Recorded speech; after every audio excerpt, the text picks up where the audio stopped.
মোৰ অতিকৈ মৰমৰ ছাত্ৰ ছাত্ৰীসকল সকলোকে শুভ সন্ধিয়া জনাইছোঁ আৰু মই তোমালোকৰ ওচৰলৈ শংকৰদেৱ শিশু নিকেতনৰ ইংৰাজী পাঠ্যপুথিৰ 11 নম্বৰ পাঠটোৰ প্ৰশ্নোত্তৰলৈ আহিছোঁ।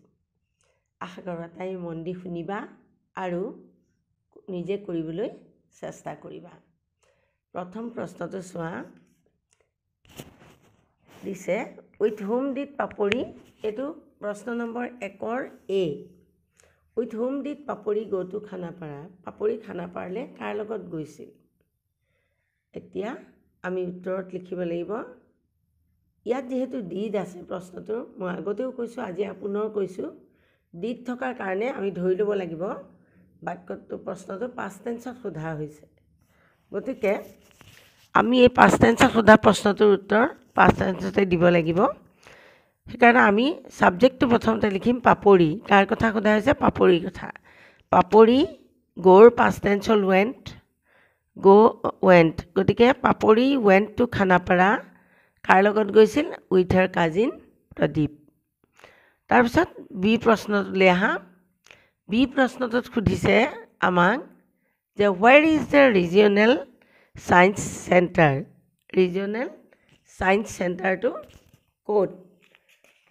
ৰিজিয়নেল ছায়েন্স চেণ্টাৰটো ক'ত বুলি কওঁতে এতিয়াও আছে, গতিকে সেইকাৰণে ইয়াত ইজ প্ৰয়োগ কৰা হৈছে। এইটো প্ৰেজেণ্ট টেন্সত দিয়া হৈছে।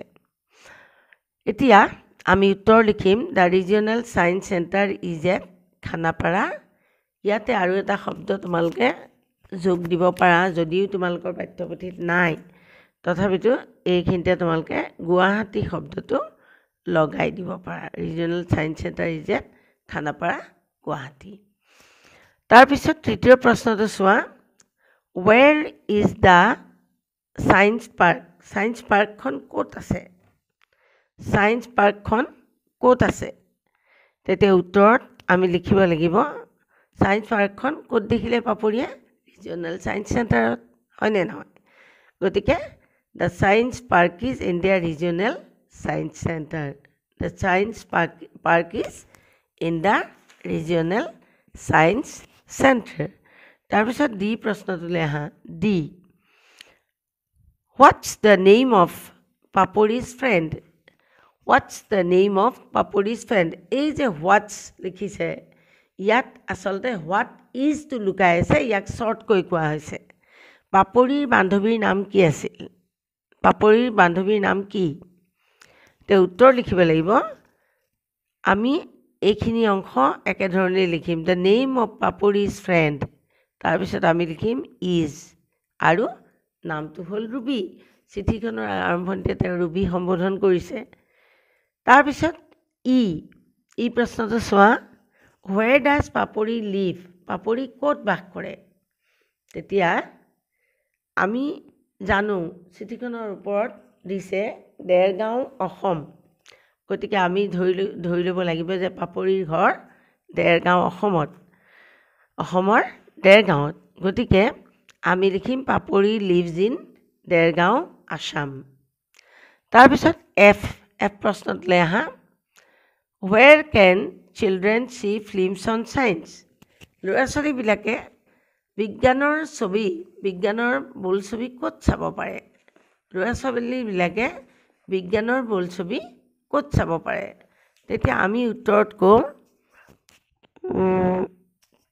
Children can see films on science in regional science centre. য'ত ত'ত আৰু চিনেমা হলত ছায়েন্স চিনেমা নাপায় চাবলৈ, গতিকে ক'ত চাব পাৰে? Regional science centre. তাৰপিছত যি প্ৰশ্নটো চোৱা, এতিয়া যি প্ৰশ্নটো হ'ল শেষৰ প্ৰশ্ন। What is the use of the telescope in the regional science centre? Regional ছায়েন্স চেণ্টাৰত যে টেলিস্কোপ আছে, সেই টেলিস্কোপবোৰৰ কি কামত ব্যৱহাৰ হয়? ইয়াৰ ব্যৱহাৰ কি? In the regional science centre there are telescopes. ৰিজিয়নেল ছায়েন্স চেণ্টাৰত কি আছে? টেলিস্কোপছ আছে। Children who visit the centre can see the sky through this telescopes. এতিয়া আমি আগতে কৈছোঁ যে টেলিস্কোপ হৈছে অসমীয়াত তাক কি কয় দূৰবীক্ষণ যন্ত্ৰ ছায়েন্স চেণ্টাৰত এইটো ইয়াৰ কাৰণে ৰাখিছে যে যি ল'ৰা ছোৱালী তাত যায় ছায়েন্স চেণ্টাৰ ভিজিট কৰিবলৈ যায় তেওঁলোকে কি কৰিব পাৰে তাত টেলিস্কোপৰ সহায়ত আকাশখন চাব পাৰে আকাশত থকা গ্ৰহ নক্ষত্ৰবোৰ দেখিব পাৰে এতিয়া ইয়াৰ পিছত তোমালোক আহা question number 2 fill up the gaps in the following এই 2 নম্বৰ প্ৰশ্নটো তোমালোকে পেন্সিল আৰু ৰাবাৰ হাতত লৈ লোৱা আৰু কিতাপখন খুলি লোৱা খালী ঠাইকেইটা মোৰ লগে লগে পূৰা কৰি যাবা ইয়াত চোৱা প্ৰশ্নটো দিয়া হৈছে মই আৰু বেলেগে লিখি লোৱা নাই এইটো লিখিবলৈ সময় বহুত লাগে গতিকে মই লিখি লোৱা নাই সংক্ষেপতে মই তোমালোকক এখন হেৰি কৰি দিছোঁ এতিয়া চোৱা fill up the gaps in the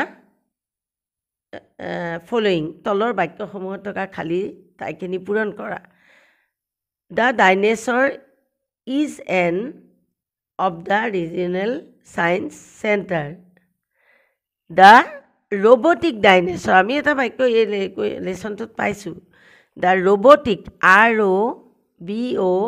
ROBOTIC কি হ'ব robotic dinosaur যন্ত্ৰচালিত ডাইনোছৰ is an attraction ATTRATION ইয়াৰ শব্দটো কি হ'ব আমি বানানকেইটা আকৌ এবাৰ তোমালোকক মই ইয়াত লিখি পেলাই দেখুৱাই দিওঁ প্ৰথম বাক্যটোত যিটো খালী ঠাই পূৰাব দিছে তাত তোমালোকে লিখিবা যে robotic শব্দটো লিখিবা প্ৰথমতে কি লিখিবা robotic প্ৰথমটো হ'ব 2 নম্বৰ প্ৰশ্নৰ 1 নম্বৰ এটো হ'ব প্ৰথম শব্দটো হ'ব robotic ROBOTIC আৰু 2 নম্বৰটো হ'ব attraction ATTRACTION attraction তাৰপিছত বি বাক্যটোলৈ আহা বি বাক্যটো children can see the sky through a সেইটোতো সকলোৱে জানা অলপ আগতে আমি মাত্ৰ পঢ়িলোঁ ইয়াৰ বিষয়ে নহয় জানো টেলিস্কোপ আকাশখন কিহেৰে চাব পাৰে তেওঁলোকে টেলিস্কোপৰ দ্বাৰা TELESCOPE এই খালী ঠাইডোখৰত আমি কি লিখিম 2 নম্বৰত বিটোত লিখিম টেলিস্কোপ তাৰপিছত চিটো চোৱা children like to have photographs with the dinosaur কাৰ লগত ফটো তুলিবলৈ ভাল পাইছিল কাৰ লগত ভাল পাইছিল yes লেসনটো মনত পেলোৱাচোন কাৰ লগত ভাল পাইছিল the robotic dinosaur টোৰ লগত নহয় জানো robotic dinosaur এটো আমি কি লিখিম robotic dinosaur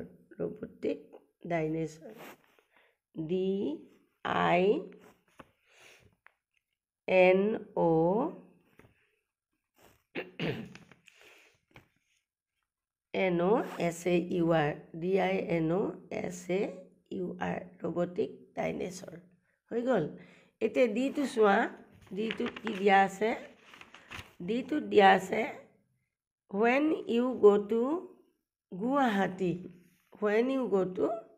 Guwahati